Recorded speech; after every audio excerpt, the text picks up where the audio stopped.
third anniversary of the passage of his New York State bill when he was governor for the legalization of the recreational use of marijuana.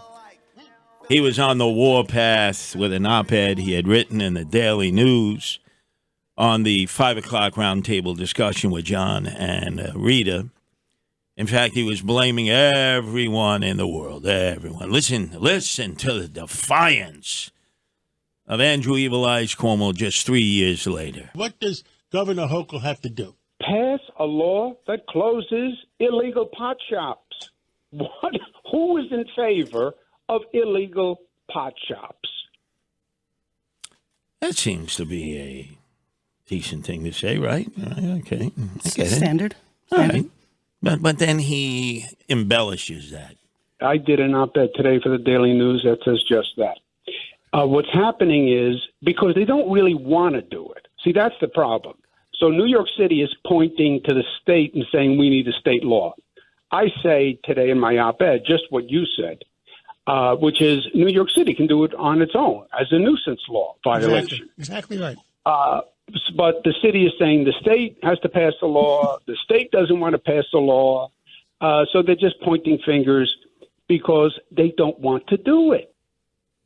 Okay. Let's go back to 3 years when Andrew Evil Eyes Cuomo was governor. And even before he signed the bill into law on April 1st, 3 years ago, he had touted himself and his gubernatorial team because they were not going to make the same mistakes in a rollout of the legalizational use of recreational marijuana like some other states that had preceded them. Listen to the litany of things that he said that he would do to avoid the problems that we have now. One other point on marijuana, which is another issue that is in this budget. I said yesterday it's a major priority. I also want to make sure that it is done correctly. And you look at states that have legalized marijuana, many of them have generated more questions. It's one of those issues, everybody has goals. We want a goal of social equity. We want to make sure young people can't get it, et cetera. We want to make sure it has advantages to communities that have been oppressed.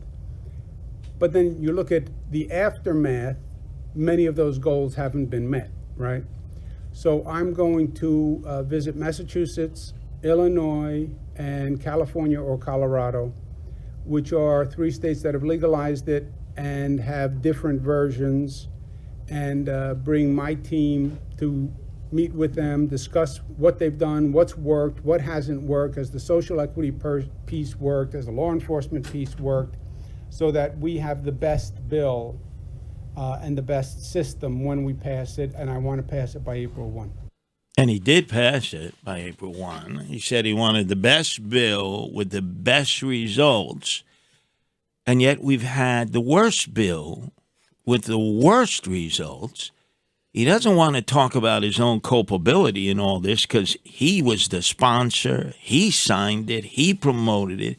He spent our money a year before traveling to all these places to make sure we wouldn't make the same mistakes that they had. We have in the state of New York now 8,000 illegal pot shops from Buffalo to Brooklyn. 8,000. 2,000 alone in New York City. So I know, Nancy, you did the deep dive on his bill because nobody is looking at the actual bill that he authored, he wrote, he sponsored, he signed into law. Where were there provisions to prevent what is happening now based on all the research and study and all the money he spent to make sure we wouldn't have this problem? Well, therein lies the problem because none of those mechanisms were actually set up. This was a law that really, it shifted from criminal to civil element. And then the criminal activity, technically there's enforcement, but it has nothing to do with the bill itself because they had to pass a law.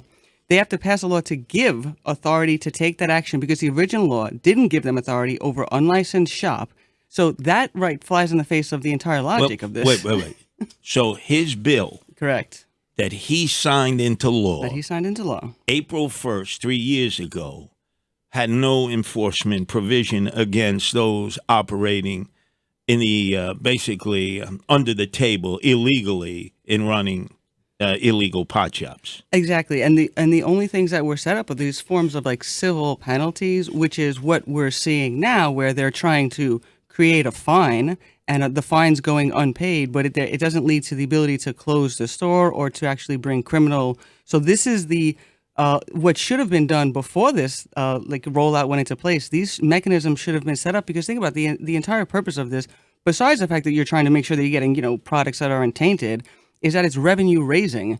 If you don't create the mechanism to avoid the ability of everyone else to come in and steal that revenue from you, what are you doing? You didn't create a secure industry. So it completely failed from the start. So he never imposed criminal penalties for operating illegal pot shops, civil penalties. We now know that $25 million worth of tickets have been written, and only $25,000 of them has been collected. Yeah, so they're basically at this point where now they're trying to, after the fact, create this entire mechanism to figure out the regulations and the hearings and what can be seized and the penalties. So this is an afterthought, sadly.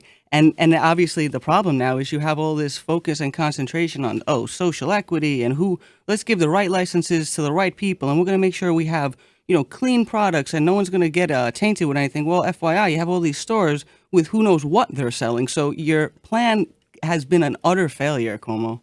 So he was for it before he was against it 3 years later in this op-ed piece of the Daily News. I mean, how you rush to legalize something and have no mechanisms for enforcing the illegal shops is completely beyond me. Well, Justin Ellick, that's because he is the George Costanza of politics. It's not a lie if you believe it. And he believes this. I'm sure he does. He came on with John and Rita last night. He believes his own crap. Can I hear the George Costanza again? Because Andrew Evil Eyes Cuomo is now the George Costanza of New York State politics as he tries to crawl out and resurrect himself politically. It's not a lie if you believe it. Am I right or wrong on this guy?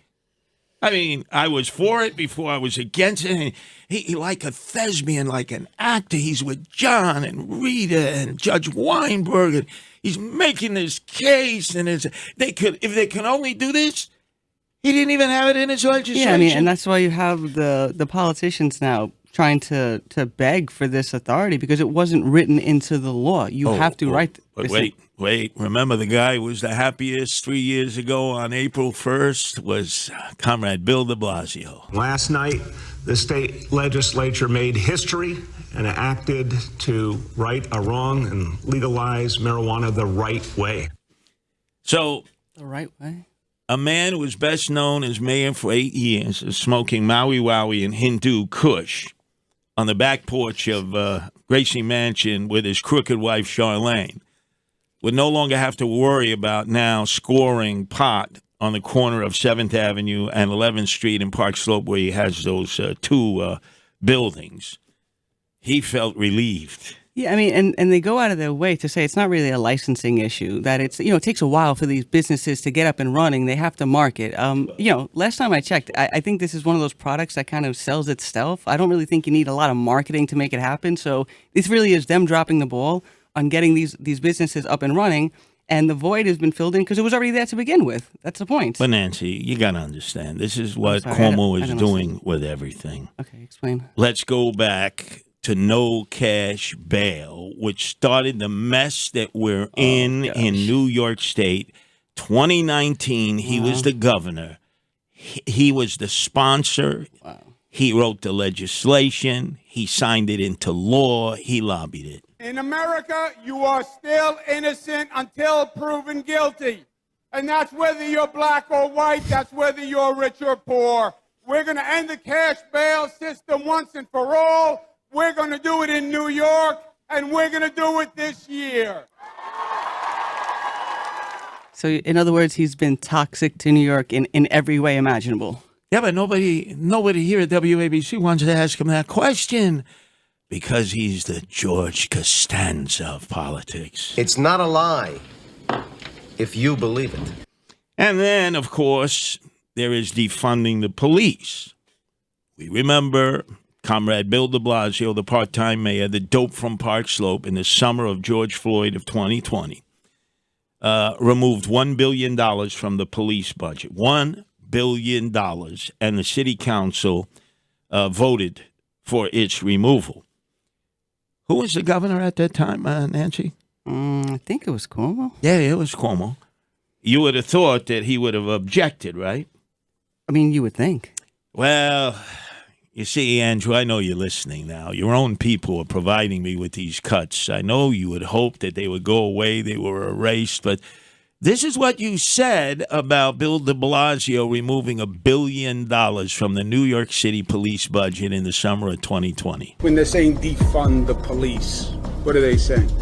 They're saying we want fundamental, basic change when it comes to policing.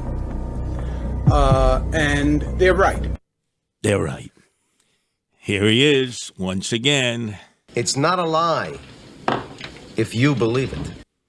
And boy, what a liar.